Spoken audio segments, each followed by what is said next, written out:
जैसा कि आप लोग अवगत हैं कि कल यानी 22/12/2024 को इंडियन ओवरसीज़ बैंक के मैनेजर के द्वारा जो है एक प्राथमिकी दर्ज कराई गई थी। उनके द्वारा बताया गया कि उनके बैंक में नकब लगा के कुछ बदमाश घुस गए थे रात में, और उनके द्वारा जो लॉकर्स होते हैं पब्लिक के, उन लॉकर्स को काट के लगभग 42 लॉकर्स थे, जिसको उनके द्वारा जो है उसमें जो भी सामग्री थी उस सामग्री को उन्होंने जो है नकब लगा के चोरी किया, और इस चीज़ की प्राथमिकी जो है वो दर्ज कराई गई थी।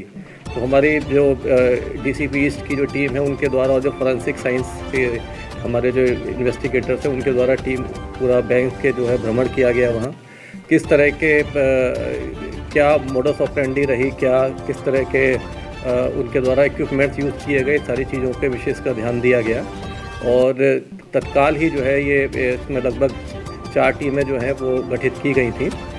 ईस्ट 4 टीमें तो ईस्ट की ही थी, लेकिन उसके अलावा जो बाकी भी पूरा जनपद है उसको भी हाई अलर्ट मोड पे हम लोगों ने अलर्ट कर दिया था। जनरली होता क्या है कि इस तरह की जो घटनाएं होती हैं उसमें कई बार ये देखा गया है कि जो अपराधी है वो तत्काल नहीं निकलते हैं, और वो कोशिश ये करते हैं कि अपना एक जगह हम लोग छिपे रहें, और जब इस तरह का जो समय होता है, जैसे अर्ली मॉर्निंग होता है या देर रात होता है, उस समय निकला जाए। लेकिन हमारी टीम जो है इसमें लगातार लगी हुई थी।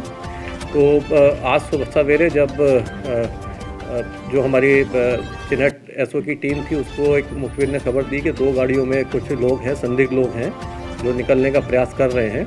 तो उनके द्वारा तत्काल उन गाड़ियों का पीछा करते हुए वहाँ पहुँचा गया। उसमें से एक गाड़ी में 3 लड़के थे, दूसरी गाड़ी में भी कुछ लड़के थे। तो उनके द्वारा जब पुलिस ने उनको चैलेंज किया तो उनके द्वारा जो है पुलिस के ऊपर फायर भी किया गया। उसी मुठभेड़ में जो है एक बदमाश घायल भी हुआ था। तो उस समय तक ये नहीं मालूम था कि ये बदमाश कौन है और किस घटना को कारित करके निकले, क्योंकि सूचना सिर्फ ये थी कि इस तरह से कोई नई उम्र के लड़के हैं और 2 गाड़ियों में संदिग्ध रूप से घूमते हुए रात में निकलने की कोशिश करते हुए देखा गया है उनको। तो जब उसमें जो घायल व्यक्ति थे और जो 2 लड़के अन्य लोग पकड़े गए तो उनसे जब पूछताछ की गई तो उनके द्वारा बताया गया कि जो हम लोगों के द्वारा जो है जो 22 तारीख को जो कि रात में जो घटना हम लोगों के द्वारा एक बैंक में की गई थी, उसी को लेके हम लोग यहाँ से निकलने की फिराक में थे। लेकिन दिन में ना निकलने की वजह से, पुलिस की 4-चौबंद व्यवस्था की वजह से हम लोग जो है रात में अर्ली मॉर्निंग निकलने की कोशिश कर रहे थे। तो इसमें जो घायल व्यक्ति है उसका नाम अरविंद कुमार चौधरी है। देखिए, ये बेसिकली जब ये घटना खुली तो उसमें निकल के ये आया कि ज़्यादातर जो लड़के हैं वो ये सब बाहर के लड़के हैं विशेषकर। तो लेकिन जनरली ये होता है कि इस तरह की जो घटनाएं होती है उसमें कहीं ना कहीं लोकल कोई ना कोई मुखबिरी रहती है। तो इसमें भी एक लोकल लड़का है जो ये पूर्व में इन लोगों के साथ जेल में मिला था, क्योंकि इन सभी लड़कों का आपराधिक इतिहास है। उनके साथ ये जेल में कहीं मिला था, तो उसके द्वारा ये बताया गया था कि इस तरह का जो बैंक है, और क्योंकि इस बैंक में देखिए कुछ कमियां अभी तक की इन्वेस्टिगेशन के द्वारा पाई गई। जब हम किसी भी बैंक में लॉकर खोलते हैं तो बेसिकली हम एक ट्रस्ट एग्रीमेंट हम लोग बैंक के साथ करते हैं, क्योंकि कागज़ तो एक अलग चीज़ है, लेकिन ट्रस्ट भी होता है कि जीवन भर की पूंजी जो है लोग जो है महिलाएं अपने जेवर भी रखती हैं, और मूल्यवान चीज़ें जो होती हैं वो लॉकर्स में रखी जाती हैं। लेकिन इस केस में देखा गया कि जो एक तो ना वहाँ कोई चौकीदार था, रात में भी चौकीदार नहीं है, दिन में भी चौकीदार नहीं है, और जो बिल्डिंग है वो भी नॉर्म्स से थोड़ा सा, उसमें लॉकर वाली जो बैंक्स होते हैं उनके नॉर्म्स थोड़े डिफरेंट होते हैं। एक सामान्य बैंक का काम होता है कि भाई आदमी आता है पैसा निकालता है, तो वहाँ अलग नॉर्म्स होते हैं, लेकिन जो लॉकर्स वाले जो बैंक होते हैं उनके नॉर्म्स अलग होते हैं। नॉर्म्स में भी इसमें कमियाँ पाई गई थी, वो अलग से हम लोग जो है उनके मैनेजमेंट वगैरह को लिखेंगे और उनसे इस चीज़ का सवाल जवाब भी कहेगा, क्योंकि जो लॉकर्स होते हैं वो इतनी आसानी से उनको तोड़ना वो संभव नहीं हो पाता। तो कहाँ गया है, तो ये जो इनके द्वारा जो 3 लड़के जो पकड़े गए हैं, इनसे 3 लाख रुपए अभी तक बरामद हुए हैं। लगभग 1889 ग्राम जो है वो पीली धातु जो है ज्वेलरी जो है उनसे बरामद हुई है। 1240 ग्राम जो है सफ़ेद धातु जो है, और 1 अदद देसी तमंचा जिससे इन्होंने फायर भी किया सुबह, 1 अदद खोखा भी इनसे बरामद हुआ है। अभी जो टोटल जो इसमें इन लोगों से जो एक इनिशियल इन्वेस्टिगेशन हुई है, तो इसमें लगभग ये लोग 7 लड़के थे जो है, जिसमें से 3 लड़के तो पकड़े जा चुके हैं, 4 अभी जो फरार है। सुबह दूसरी गाड़ी से कुछ लड़के फरार हो गए थे। हमारी टीम उनकी भी कोशिश में लगी हुई है। और सिर्फ देखिए अलर्ट जो है यहीं नहीं था, ये पूरे उत्तर प्रदेश में कल अलर्ट कर दिया गया था। तो हमारी टीम्स उसमें भी लगी है, दूसरे जिलों की टीम्स भी जो है उनके हुलिया के आधार पर जो है उसमें लगी हुई है। तो ये एक उसका लिस्ट में था ये टोटल ये कौन कौन लड़के हैं, कैसे ये घटना हुई, सारी चीज़ें। और ये बहुत बड़ी बात है कि देखिए 24 घंटे से कम समय में इसका अनावरण हो गया। अपराधी हमारे 3 पकड़े जा चुके हैं, काफ़ी माल की बरामद भी हो चुकी है। 4 लड़के जो वो भी चिन्हित हो गए हैं और जल्दी ही हम लोग कोशिश कर रहे हैं कि उनको भी हम लोग अपनी गिरफ्त में लें, क्योंकि जितना देरी होती जाती है उतना फिर सामान जो होता है उसका डिस्पोजल ये लोग करने में अब जुट जाते हैं। कई लोगों का सामान है, कई लोग वो बंटवारा करते हैं आपस में। हाँ देखिए 2 गाड़ियाँ मैंने बताई ना, 2 गाड़ियाँ थी। और ये जो चोरी थी जो इसमें जनरली होता क्या है कि हिस्से बांट बहुत बड़े लेवल पर तो नहीं कर पाए। जैसे मैंने आपको बताया कि लोग इंतजार में थे कि यहाँ से निकलने की कोशिश कर रहे थे, लेकिन जनरली चोर भी जो होते हैं वो भी सामान एक जगह नहीं रखते। तो अब हम ये नहीं कह सकते ये उनका लूट का हिस्से का सामान है या उनकी गाड़ी वाला सामान है, लेकिन जो सामान इनसे बरामद हुआ है अभी तक इतना सामान बरामद।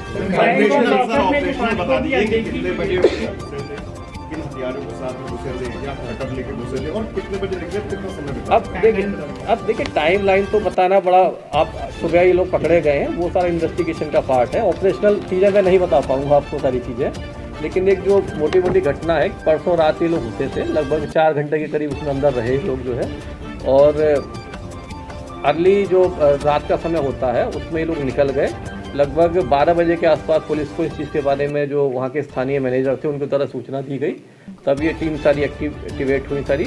और कल 1 बजे से लेकर और आज सुबह 8 बजे तो लगभग 13-14 घंटे में ही ये घटना जो है वर्कआउट हुई। अनदेखी की गई या फिर लॉकर्स की जो गुणवत्ता थी वो बड़ी बेहतर नहीं थी, तो उसको लेकर भी क्या कोई अभियान चलाया जाएगा या कोई गाइडलाइन जारी की जाएगी? वो तो देखिए मैंने आपको बताने की कोशिश करी कि जो सामान्य बैंक और जहाँ करेंसी चेस्ट होता है या लॉकर्स होते हैं उनमें डिफरेंस होता है, तो उसमें कहीं ना कहीं तो कमियां रही हैं। सबसे बड़ी कमी तो ये है कि देखिए इसमें लॉकर्स हैं लेकिन कोई गार्ड नहीं है रात में जो है। सीसीटीवी जो है वो केवल बाहर लगा हुआ है, अंदर कोई सीसीटीवी कैमरा नहीं, कोई अलार्म सिस्टम नहीं है। तो सारे तमाम जो नॉर्म्स हैं वो तो आपको दिखाई दे ही रहे हैं कि भाई अगर आदमी छोटे भी जगह कहीं रखता है तो आज के ज़माने में तो उसमें भी बहुत वैसे रखता है, लेकिन ये तो यहाँ क्या डीजीएम उनका ये कहना था कि अलार्म जो थे वो एक्टिव थे, लेकिन जिस तरीके से देखे अलार्म नहीं थे वहाँ पर। और क्या कोई बैंक का कर्मचारी भी इसमें मिला हो? नहीं, अभी बैंक के कर्मचारी की किसी की संलिप्तता प्रथम दृष्टया नहीं आई है, क्योंकि मैंने आपको बताया कि 12-13 घंटे में ये तो इन्वेस्टिगेशन का पार्ट है और अभी तक केवल एक लोकल लड़के का पता चला है। लेकिन इस सारे एंगल्स को भी हमें देखना पड़ेगा कि इतना इजीली कैसे बैंक में घुस गए, क्या सारी चीज़ें रही। और बैंक्स तो देखिए ऐसा होता है कि अपनी बात रख कहेंगे, लेकिन जो प्रथम दृष्टया दिख रहा है कि बहुत सारे नॉर्म्स जो हैं वो वहाँ फॉलो नहीं किए जा रहे थे। साफ नहीं हो पाया कि माल कितने का गया, मतलब एक अभी तक कितने कस्टमरों ने देखिए कंप्लेंट दर्ज? मैंने आप दोनों का जवाब में एक चीज़ में दे दूँ, कस्टमर ने कंप्लेंट कस्टमर नहीं करा था, इसमें बैंक मैनेजर ने कराया है। अब बैंक मैनेजर ने जो बताया है 42 लॉकर्स जो हैं वो मतलब उनको काटा गया है, तो 42 जनरली 42 लोगों के ही होंगे। उनके द्वारा बैंक में एक सिस्टम होता है, एक रजिस्टर मेंटेन होता है, कौन कौन लोग हैं उनसे संपर्क किया जाएगा। बैंक और जो बेसिकली जो क्लाइंट होता है उसके बीच में ये नहीं होता कि इसमें क्या रख रहे हैं। आप लोगों के यहाँ भी लॉकर होंगे और जब आप लोग ऑपरेट करते हैं तो चाहे उसमें पेपर रखा है, चाहे अपना वाइफ की ज्वेलरी रखी है, चाहे कुछ और रखा है, तो वो बैंक ना आपसे पूछता है ना आप उसको डिस्क्लोज करते हो। तो बैंक को ये बताना संभव नहीं है कि भाई उसमें क्या था, लेकिन जो अभी सामान मिला है और जैसे जैसे उन लोगों से बात होगी, जैसे जैसे वो उसके अपने प्रूफ देंगे क्या सामान है, उस हिसाब से एक इन्वेंट्री बनेगी, उसको देखा जाएगा। एक अलमीरा थी उसमें 11 से 12 लाख रुपए, लॉकर के कंपैरेटिव अलमीरा को तोड़ना बहुत आसान और बहुत कम समय में था। तो अलमीरा को ना तोड़ कैश को तोड़ करके कैश ना निकालना और लॉकर को तोड़ना ज़्यादा समय। देखिए यहाँ मोडस ऑपरेंडी आप समझिए, यहाँ उनका जो टारगेट था बेसिकली वो लॉकर्स थे। तो अब हम ये 100% तो अभी नहीं कह सकते कि भाई क्यों उन्होंने किया, क्यों ऐसा किया। नहीं, लगभग 42 लॉकर्स को उन लोगों के द्वारा जो मतलब सामान्य इक्विपमेंट से काट लिया गया। सामान्यतः इतनी मजबूत लॉकर चेस्ट होती है कि वो उसको बिगर गैस कटर के इस तरह के काटना असंभव वाला काम होता है। लेकिन किस परिस्थितियों में ये हल्के चेस्ट करेंसी लगे हुए थे जिसमें लोगों का इतना मूल्यवान सामान जो है इसमें रखा हुआ था। जो लॉकर्स के जो ओनर्स हैं उनकी लिस्ट हम लोगों ने जो है वो बैंक मैनेजमेंट से ली है, जिनके भी लॉकर्स हैं, क्योंकि बैंक और जो बैंक और जो क्लाइंट होता है उसके बीच में एग्रीमेंट ये होता है कि भाई हम आपका सामान रख रहे हैं, लेकिन अंदर क्या है वो बैंक उसकी गारंटी नहीं लेता है। बैंक अक्सर ये कहते हैं कि भाई हमारा चीज़ें तो इंश्योर्ड हैं, तो इंश्योर्ड उनका जो करेंसी कैश का जो पैसा होता है वो इंश्योर्ड होता है, ना कि जो हमारा आपका जो सामान उसमें रखा होता है वो इंश्योर्ड होता है। तो इसमें इस तरह की घटनाओं में जो अंत में जो दिक्कत आती है वो जो क्लाइंट होते हैं उनकी होती है। लेकिन यहाँ एक बहुत महत्वपूर्ण बात ये रही कि हमारी टीम ने 24 घंटे से कम में भी जो है देखिए इस घटना को जो है अनावरण किया है। अभी कुछ बरामदगी काफ़ी जो बरामदगी हुई है वो तो हुई है, कुछ लड़के अभी भी फरार हैं, उनसे उससे भी बरामदगी होगी। और जो क्लाइंट्स जो हैं जिनके बैंक के लॉकर्स के जो मालिक हैं उनसे भी पूछताछ की जाएगी कि भाई किसका क्या सामान था, क्योंकि अभी तो किसी को पता ही नहीं कि क्या किसका क्या सामान था। क्योंकि लॉकर एक ऐसी प्रक्रिया है कि उसमें आदमी आता है, सामान्य से अपना चाबी बंद करता है, चला जाता है। वो बैंक के पास भी डेटा नहीं होता, वो डेटा क्योंकि कई बार ऐसा होता है कि लॉकर बहुत पुराने होते हैं, तो एक शहर में पोस्टेड होता है, वो अपना लॉकर चला जाता है, 2-2 साल तक आदमी लॉकर ऑपरेट नहीं करता। तो इन सभी से संपर्क किया जाएगा जो व्यक्ति हैं, और किसका क्या सामान था उनको कुछ चीज़ का प्रूफ भी देना पड़ेगा, अन्यथा कई बार ऐसा होता है कि सामान किसी दूसरे का है, वो आदमी कुछ हो। तो अभी जो इन लोगों से बरामदगी हुई है वो, क्योंकि अभी देखिए हम लोगों को जो हम इसको पीली धातु और सफ़ेद धातु इसलिए कहते हैं कि जब तक हम सर्टिफाइड उसको ना देख लें, कई बार ऑर्नामेंट जो होते हैं वो नकली भी होते हैं। ऐसा नहीं होता कि भाई सारे ऑर्नामेंट जो उसमें रखे जाते हैं। तो सर्टिफिकेशन भी हम लोगों के द्वारा शिनाख्त एक जो माल बरामदगी होती है उसकी भी शिनाख्त परेड टाइप होती है, वो भी हम लोग उसको कराएंगे। और सभी क्लाइंट से बात करके जो ओनर्स हैं उनसे पूरा इसका खाका बनाया जाएगा किसका क्या सामान गया हुआ है इसमें। तो इसमें ये अभी एक विवेचना का बिंदु है जो मैंने आपको केवल एक फ्लैग किया है इस चीज़ को। देखिए मैंने आपको क्या बताया, एक कोई भी घटना जो होती है ना वो कभी भी लोकल मुखबिर के बगैर नहीं होती है। तो मैंने आपको बताया ना कि एक विपिन कुमार वर्मा नाम का लड़का है जो इनसे जेल में मिला था, वो लोकल लड़का है। तो ये बहुत पुरानी प्रक्रिया है, इसको गैंग चढ़ाना कहते हैं बेसिकली, जो पुराने समय में क्या होता था, वो मैं आ रहा हूँ उसी बात पे। तो इसमें लगभग ये लोग 17 तारीख के आसपास यहाँ आ गए थे और इनके द्वारा बैंक की रैकी की गई, चाहे वो CCTV कैमरे हों, चाहे वो नकब लगाने की जगह हो, क्योंकि जो ये जहाँ बैंक है उसके पीछे भी प्लॉट एक खाली है, उसके पीछे एक दूसरी टाइप की डिलिपिटेटेड काइंड की एक बिल्डिंग है। तो और ये भी मैंने आपको बताया कि नॉर्म्स जो हैं वो पूरे नॉर्म्स नहीं हैं उसमें। जो लॉकर वाले जो बैंक्स होते हैं उनमें कंक्रीट की दीवारें होती हैं, आयरन बीम्स उसमें डाले जाते हैं, तब वो लॉकर वाला जो चेस्ट होता है उसमें रखा जाता है। तो कमियां रही हैं इसमें। अन्यथा जो है 3-4 घंटे में 42 लॉकर काट देना बहुत असंभव वाली बात है। जो है हम लोग अगर सिंपल हमें आरी दे दी जाए तो हो सकता है कि 2 घंटे में ताला ही ना काट पाएँ। तो ये बात है। और ये लोग सभी लड़के जो है ये किसी ना किसी कभी ना कभी जेल जा चुके हैं। ये बेसिकली इनका जो आपराधिक इतिहास है, तो माइंडसेट उस टाइप का है। ये कोई सामान्य व्यक्ति नहीं है कि भाई पहली बार देखा और बैंक में गए और चोरी कर ली। ये सब लोग अभ्यस्त हैं, क्योंकि जब जेल में रहते हैं तो तरह तरह के अपराधियों से इनका संपर्क रहता है, चाहे वो नकबजन हो, चाहे लुटेरे हों, चाहे डकैत हों, चाहे मर्डरर्स हों, हर के किसी के वो उनके आसपास ये रहते हैं तो उनसे चीज़ें सीखते हैं। तो विपिन कुमार वर्मा जो था इसने इनको मुखबरी करी थी और उसके बाद इन्होंने आके यहाँ लड़कों ने कई बार रैकी भी करी। और ऐसा जनरली देखा गया है कि जब इस तरह की घटनाएं होती हैं तो इस तरह का समय देखा जाता है कि अगले दिन संडे हो या जब बैंक बंद होता है। अन्यथा जैसे 2-3 दिन की छुट्टी होती है तो उस समय क्या होता है कि पहले दिन कई बार लोग घुसते हैं, क्योंकि 1 दिन 2 दिन इस तरह से पता नहीं होता, तो वो फिर तीसरे दिन जाके पता चलता है, तब तक वो सामान वगैरह लेके अपना आगे। जब लॉकर था हो सकता है कि अलमारी पर उनका ध्यान ना गया हो, और लॉकर जब इजीली टूटने लगे तो अल्टीमेटली तो चोरी तो पैसे की या जेवरात की करनी है। तो जब वहाँ से सामान निकलने लगा, और आप ये देखेंगे कि समय कम उनके पास था, इसलिए जो बाकी लगभग इसमें 90 से ऊपर के करीब जो लॉकर्स थे, तो लेकिन 42 ही तो वो तोड़ पाए। तो बहुत सारे लॉकर जो ऊपर के होते हैं उनको तोड़ना चढ़ना थोड़ा मुश्किल होता है। आप ये जब बैंक्स में देखेंगे तो नीचे जो मांग डिमांड रहती है वो नीचे वालों की रहती है, क्योंकि उसमें ऊपर चढ़ के निकालना, तो जितना इजीली तोड़ सके। और इनको वहीं से काफ़ी लग रहा है सामान मिल गया, तो जिससे लोग सेटिस्फाइड थे। और क्योंकि हो सकता है कि सुबह होने लगा हो या कुछ जो भी हो, वो तो सारी इन्वेस्टिगेशन का पार्ट है। इनको जब पर्याप्त मात्रा में सामान मिल गया तो वहाँ से नहीं निकलना था सही से। तोड़ने में या दीवार तोड़ने में कौन-कौन से हथियार इन्होंने इस्तेमाल किए, क्या वो बरामद हुए?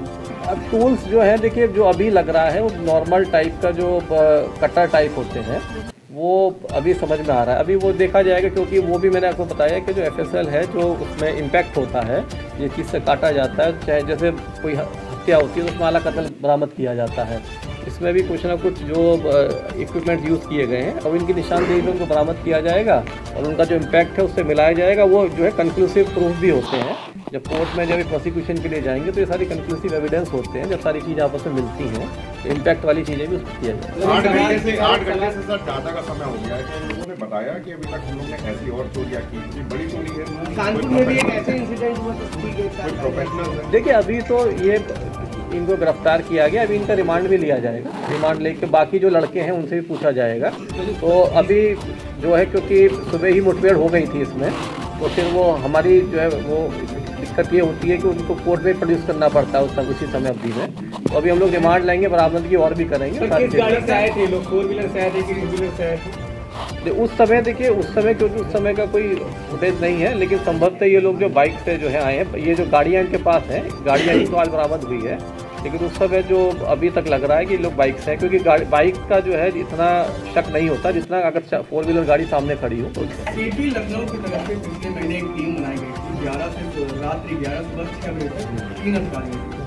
इन कुछ अधिकारियों के लिए क्या कुछ जवाब देते हैं? नहीं, देखिए 3 से 4 घंटे तक लगातार ये घटना होती रही, सूचना नहीं मिल पाई, कहीं कुछ फेलियर नजर आया सर? आप एक चीज़ समझिए, देखिए ये लखनऊ में एरिया वाइज काफ़ी बड़ा है, अधिकारी सभी लोग रात में रहते हैं, लेकिन जब आप किसी बिल्डिंग में एंटर कर जाते हैं तो आप अंदर क्या हो रहा है आपके पास कोई ऐसा मैकेनिज़्म नहीं होता। तो इसलिए मैं कह रहा हूँ कि बैंक्स के पास ये मैकेनिज़्म होता है और होना चाहिए कि अगर उनके करेंसी चेस्ट में या उनके लॉकर्स में कोई अगर कोई इंक्लूड करना चाहता है तो वो मैकेनिज़्म होना चाहिए। हमारे घर के अंदर क्या हो रहा है वो आप कैसे जान सकते हैं सारी चीज़ें ना, तो ये जस्ट लाइक होम, लेकिन होम इसलिए नहीं है क्योंकि इसमें जनता का पैसा रखा हुआ है, सारी चीज़ें हैं, तो कहीं ना कहीं मानकों को किया गया। सबसे बड़ी बात है कि चौकीदार नहीं है। आजकल एक छोटी भी दुकान होती है तो उसमें भी आदमी चौकीदार रखता है दुकान में भी, तो यहाँ तो आदमी लाखों करोड़ों का सामान रखा हुआ था। सर इसमें सबसे बड़ी गलती बैंक की आ रही है, जो उसमें गलती आ रही है बैंक की, लेकिन इसमें जो लॉकर होल्डर है उनका सामान है पुश्तैनी सामान, जो सोना चांदी तो पुश्तैनी आदमी रखता है, तो उसको किस तरह प्रूफ करेगा? नहीं देखिए, अभी तो वो पहले आके बताना तो उनको ही पड़ेगा भाई, अगर आपके घर के अंदर आपके बक्से में क्या रखा हुआ है वो कौन बताएगा उसको, वो तो वही बताएंगे ना। मान लीजिए हमने 2 तोला रखा था, हम बता रहे कि हमारा पुश्तैनी था 4 तोला, उसका सबूत तो नहीं दे पाए। नहीं सबूत नहीं, लेकिन देखिए चीज़ें लॉ में तो चीज़ एविडेंस से चलती है ना भाई, मैं क्या कहता हूँ आप क्या कहते हैं उससे नहीं चलेंगी, वो तो नहीं होगा। नुकसान तो लॉकर होल्डर का ही होगा। कुछ ऐसे भी होंगे कि कुछ ज़्यादा बताएंगे, कुछ कम बताएंगे। सर ये जो विपिन है लोकल लेवल का जो आप बता रहे हैं, इसकी जेल में इन लोगों से कब मुलाकात हुई थी और इसमें मतलब क्या बताया कि किस तरह से वो देखिए क्या इसमें लोग वो आपको सब्सिक्वेंटली हम लोग बताते रहेंगे, ये तो पहले ही एक 17 तारीख को ये लोग लखनऊ पहुंचे थे और 17 तारीख से लगातार जो रेकी कर रहे थे, जैसा कि अभी आपने बताया, तो ये लोग ठहरे कहाँ पर थे? क्या विपिन ने इनको सारे कमरे दिलाए हुए थे? क्योंकि 7 लोग यहाँ पर एकाएक ठहर करके रेकी कर रहे थे घटना को लेकर के। वो सब्सिक्वेंटली आपको बताया जाएगा। अभी तो देखिए ये पहली पीसी है, इसमें क्योंकि अभी और भी लड़के बचे हुए हैं, बरामदगी भी होनी है, तो हम लोग आपको समय समय पर सारी डिटेल्स देते हैं। सर बाकी लोग चारों अब देखिए उसमें अब टीम्स हमारी लगी हुई है, इस समय मैं डायरेक्शन वगैरह तो डिस्क्लोज नहीं कर पाऊँगा, कुछ कॉन्फिडेंशियल इंफॉर्मेशंस भी होती हैं, तो बहुत ज़्यादा मैं भी नहीं बता पाऊँगा क्योंकि अभी हमारा पूरा केस वर्कआउट नहीं हुआ है, अभी तो केवल ये खुलासा हुआ है। वर्कआउट जब तक भाई सभी लोगों का सामान ना मिल जाए, अपराधी हाथ में ना आ जाए, तब तक हम उसको वर्कआउट नहीं कहेंगे। लेकिन निश्चित रूप से आप भी लोग मानेंगे कि पुलिस ने अपनी बहुत तत्परता से बहुत जल्दी ही इस घटना को 8-10 घंटे में ही, अदरवाइज इस तरह के केसेस में होता क्या है कि जैसे जैसे देर होती है, जो पैसे वाला मामला होता है उसमें जो चोरी का सामान है वो कम होता चला जाता है, क्योंकि ये जो इस तरह के लड़के होते हैं बांटने जो है गलत चीज़ों पे इस्तेमाल करना सारी चीज़ें। सर क्या ये जो गैंग है इस तरह की और भी घटनाओं में शामिल रहा है कुछ इस तरह का? वो देखिए वो वही मैं बता रहा हूँ कि अपराधी जो है तुरंत ही सारी चीज़ें नहीं बता देता, उसका डिमांड वगैरह लेंगे तो सारी चीज़ें बता कितना परसेंट बरामद हुआ होगा? 100%? अब प्रॉब्लम क्या है ना कि 100% क्या है, अभी तो 100% पता ही नहीं है ना। नहीं 100% अभी कैसे आप 100% तो मैं जो जिसके लॉकर्स हैं उनका 100% मानूंगा ना। वो बताएगा मेरा 50 रुपये था, उसका 100 रुपये था, उसका पुराना भी है। हाँ सर, इसमें जेल गया था, जेल में जैसे मुलाकात हुई, जेल से छूटने के बाद कब आए, क्योंकि सत्यापन एक कराया जाता है, उसके बाद जेल से छूट गया था। तो क्या कुछ इस मामले में जानकारी लग पाई? इस मामले में सहयोग किया था, वो इनका आपराधिक इतिहास आपसे शेयर कर दिया जाएगा। मैंने बताया सारी चीज़ें आपसे शेयर कर दी जाएंगी समय समय पे आने वाले समय के।